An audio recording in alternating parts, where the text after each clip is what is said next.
jour 27 pour créer un jeu mobile. Ok, la dernière fois, notre cheval avait enfin maîtrisé la gravité. Maintenant, il chute et atterrit de manière clean. Aujourd'hui, c'est chill, on va juste ajouter un peu d'animation à tout ça. On va donc commencer par ajouter l'animation de chute. Hop, on ajoute ensuite une transition qui dit quand tu n'es plus au sol, joue cette animation. Et on a notre première animation fonctionnelle. Maintenant, qui dit chute dit atterrissage. On ajoute alors toutes les animations d'atterrissage que l'on vient faire varier en fonction de la vitesse du cheval. On ajoute ensuite une transition depuis notre animation de chute vers notre animation d'atterrissage. Parce que pour atterrir, il faut forcément chuter. Donc cette transition dit, dès que tu touches le sol, joue cette animation. Et voilà notre deuxième animation fonctionnelle. Maintenant, on va ajouter une dernière animation qui est la cerise sur le gâteau.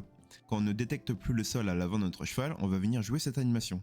Stylée, mais le problème c'est qu'elle est en root motion, c'est-à-dire avec du mouvement. On pourrait la passer en in-place comme on a pu le faire avec les autres animations, mais ça va être bien trop galère de reproduire son mouvement par code. Mais le problème, c'est que pour qu'une animation en root motion fonctionne, il faudrait passer notre système d'animation également en root motion.